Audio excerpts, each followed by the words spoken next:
We often hear about the children in Africa who need food and shelter, but rarely do we hear about the needs and education of those with disabilities. According to the butterflytree.org, an estimated 90% of all disabled children in Africa are not attending school. There are reasons for this percentage being so high, but there are also solutions. Many families with disabled children in Zimbabwe find it hard to place their disabled children in schools. Some families find that tuition fees are too high to pay. For this reason, many are left with no choice but to send their child far away from home to special schools.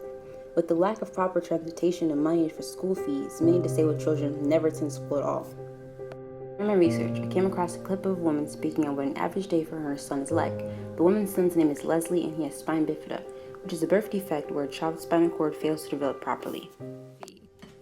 Since Leslie started at school, I'm supposed to wake up early in the morning, 4 o'clock every day.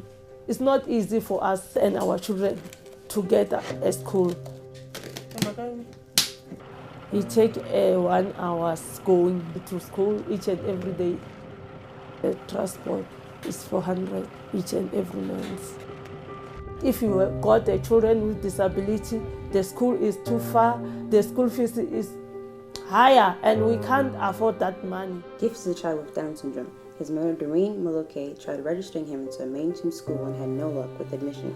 This leaves the question, why might mainstream schools refuse disabled children? I had the opportunity to interview Patrick Makokoro, the executive director at the Nahaka Foundation in Harare, Zimbabwe. The interview was via email, and this was his response to the question. Schools are not equipped to deal with disabled children. When they built it, it was the norm to send disabled students to institutions. Disabled students are treated as second-class citizens. Schools are struggling to cater to the normal students as it is, let alone disabled students. Most teachers do not have training in special needs. I also had the opportunity to interview Kelly Clark, a doctoral student in special education who has worked in special education in South Africa. This is her response to the question. One, I don't think they may feel like they aren't able to provide the services that student will need. Two, the whole stigma around kids with disabilities in certain parts of Africa. Some people do not understand it. Some have perceived it as a curse. So there's a lot of stigma around it. Three, just not knowing how to educate a student with disabilities. Maybe they don't have a special education teacher, and maybe just their perception in general of students with disabilities might be some of the barriers between that, like in them not, or a student may have serious behavior problems that they're not, wanting in their school, that kind of thing. There are special schools in Zimbabwe. Kappa School the Blind is one of them. Oani, a blind 17-year-old, attends Kappa School the Blind, and growing up, she was told she was cursed by God. She often left alone in the home in the dark for hours because her family seen her as a lifelong liability. With this information about Oani and her school, I wanted to know, what is the process of placing a disabled child into a specialized school? Patrick Mokokoro said, the specialized schools are not easily accessible for most families. They can be cross towns and cities. In some cases, parents might have to pay a bribe in order to get a place. Kelly Clark's response to the question was, well, in the area that I went to, if you lived near the school, you knew about it and you could go. But there was only one school on the island that served students with disabilities, so students that didn't live close by, one, their parents may not even know the school exists, and two, there wasn't transportation, so they'd have to pay for transportation for themselves to go.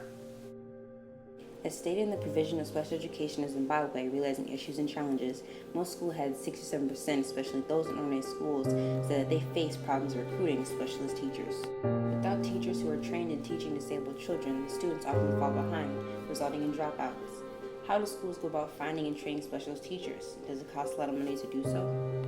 According to the butterflytree.org, it costs 6,000 euros to add special education units in mainstream school. With this information, I asked Patrick Makokoro, does it cost the family money to place a disabled child in a mainstream school or specialized school?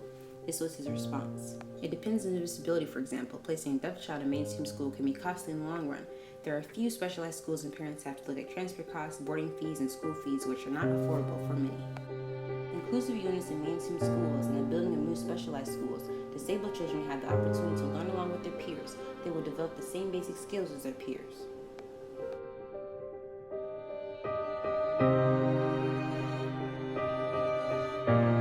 To help these children gain education, all you have to do is donate today to give a disabled child in Zimbabwe the tools they need to be successful in the future.